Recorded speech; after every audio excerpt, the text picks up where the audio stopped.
Hello everyone, welcome back to my YouTube channel. आज की हमारी कहानी है अमीर। दाने दाने को तरसता लालू। अगर वीडियो पसंद आए तो लाइक और सब्सक्राइब करना ना भूलें। तो चलिए हम अपनी कहानी शुरू करते हैं। उठो, आंगनबाड़ी जाना है ना। माँ लालू को जगाने की कोशिश कर रही थी। थोड़ी देर और लालू ने अंगड़ाई लेते हुए कहा, मुझे और तेरे बापू को काम पर जाने में रोज़ देरी होती है, चलो तैयार हो जाओ। माँ झुंझलाकर बोली तो लालू को उठना पड़ा। माँ ने बासी और कड़क रोटी चायनुमा पानी में डुबोकर नरम की थी। टिन की थाली में वही रोटी परोसकर लालू के सामने सरका दी। लालू वही नरम और बासी रोटी बड़े चाव से खाने लगा। ढंग से खाओ, कपड़ों पर मत गिराना, माँ बोली। क्यों डांटती हो, बच्चा ही तो है, बापू लालू की तरफ से बोला। कल ही कपड़े धोए हैं। माँ के मन में साबुन का हिसाब किताब चल रहा था। इसके बाद माँ और बापू चाय का पानी पीकर काम पर चले गए। तुमने रोटी नहीं खाई, लालू ने पूछा। ठाकुराइन के घर की रोटी बहुत अच्छी होती है, तुम्हारे उठने से पहले ही खा ली थी बेटा। माँ और बापू दोनों सफाई से झूठ बोल गए। माँ गांव के प्रधान के घर पर झाड़ू बर्तन सफाई करती थी और बापू उनके खेतों में मजदूर था।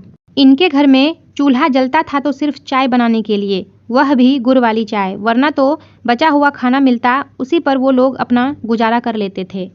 माँ और बापू दोनों दिन रात मजदूरी में जुटे रहते। बापू को कभी काम मिलता तो कभी नहीं। माँ को पुराने कपड़े, सामान, बचा हुआ खाना मिलता था।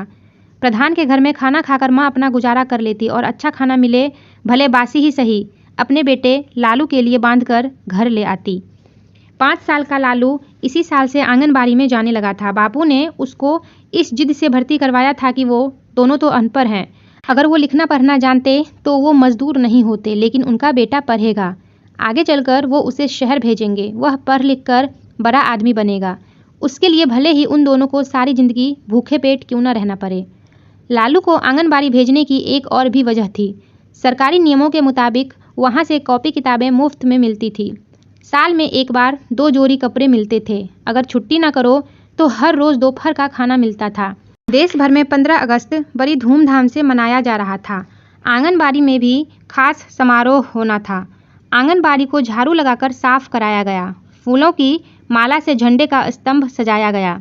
उसके चारों ओर रंगोली से नक्काशी बनाई गई। थोड़ी ही देर में गांव के सरपंच जी आए। उन्होंने झंडा फहराया। सभी ने राष्ट्रगान गाया। उसके बाद भारत माता की जय का जय घोष हुआ। फिर सरपंच जी ने भाषण किया। समारोह खत्म होने के बाद सभी बच्चों को एक एक डब्बा दिया गया, जिसमें 2 समोसे, 2 लड्डू और कुछ नमकीन थी। सभी बच्चे अपना अपना डब्बा खोलकर समोसे लड्डू पर टूट पड़े। लालू ने भी अपना डब्बा खोला। समोसे की बहुत अच्छी खुशबू आ रही थी। लालू ने नाक के पास ले जाकर वह खुशबू सूंघी। गांव के रतन हलवाई की दुकान के आसपास ऐसी ही खुशबू फैली रहती है। लालू ने समोसे और लड्डू को प्यार भरी नज़रों से देखा, फिर एक बार सूंघा और डब्बा बंद कर दिया। आज 15 अगस्त होने की वजह से आंगनबाड़ी में छुट्टी थी। नतीजतन दोपहर का खाना नहीं मिलने वाला था। सारे बच्चे लड्डू समोसा खाकर के घर जाने लगे। कुछ बच्चों ने नमकीन अपनी नीकर की जेबों में भर ली और खाली डब्बे वहीं फेंक दिए। लालू के हाथ में अभी भी डब्बा था, भरा हुआ डब्बा। लालू बड़े ध्यान से संभाल कर डब्बा लेकर अपने घर जा रहा था। दूर खेतों में खड़े अपने झोपड़े में आकर लालू ने वह डब्बा ठंडे चूल्हे के पास रख दिया। थोड़ी देर के लिए वह झोपड़े में इधर उधर घूमा, फिर डब्बा चूल्हे के पास से उठाया। उसे डर था कि कहीं कोई चूहा या बिल्ली इसे खा ना जाए। उसने वह डब्बा चूल्हे के ऊपर जो तवा था उस पर रख दिया। अब वह निश्चिंत हो गया और खेलने के लिए झोपड़े के बाहर चला गया। वह खेल में मस्त हो गया कि तभी अचानक उसे कुछ याद आया और दौड़कर झोपड़े के अंदर चला गया। डब्बा तो तवे पर सही सलामत था, मगर चींटियों की कतारें उसके अंदर बाहर आ जा रही थी।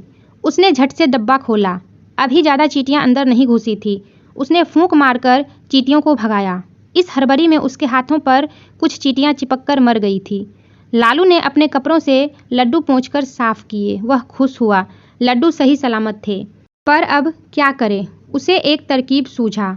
उनके पास एक ही खटिया थी जो झोपड़े के बाहर पड़ी रहती थी, जिस पर उसका बापू सोता था।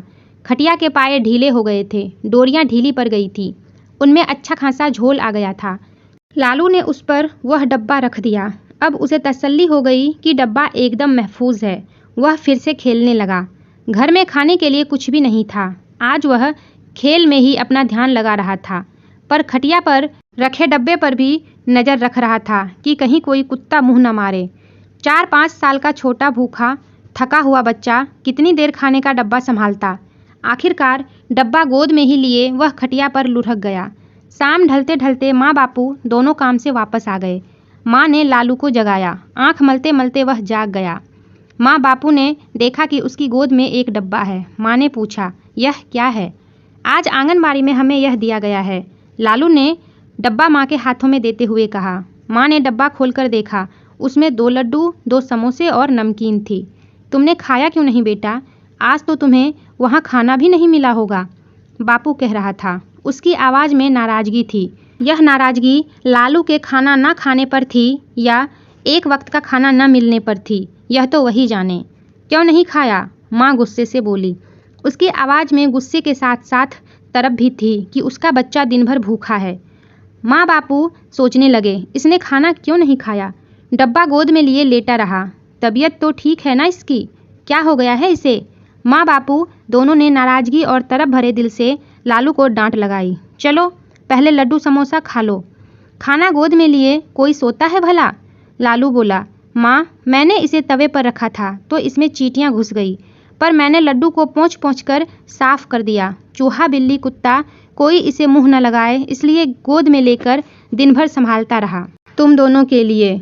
थकी हुई माँ के जिस्म में ना जाने कहाँ से ताकत आ गई। वह झट से उठ गई। 2 कदम की दौड़ लगाकर वह अपने बच्चे के पास आ गई।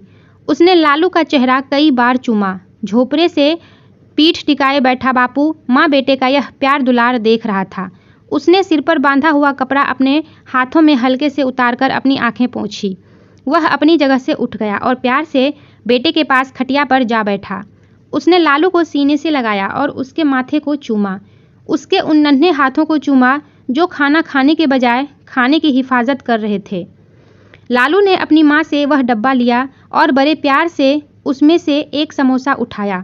एक और मेरी रानी माँ का, कहते हुए लालू ने समोसा माँ को खिलाया। माँ ने समोसे का छोटा सा टुकड़ा काट लिया। वही जूठा समोसा बापू के मुंह के पास ले जाकर कहा, एक और मेरे राजा बापू का। बाप ने भी समोसे खा लिया।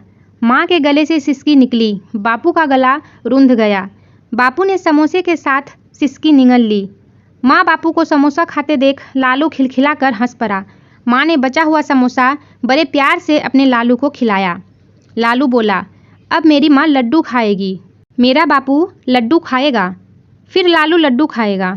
तेल में बने उस लड्डू का स्वाद क्या बताएं कि असली देसी घी के लड्डू का स्वाद भी फीका पड़ जाए।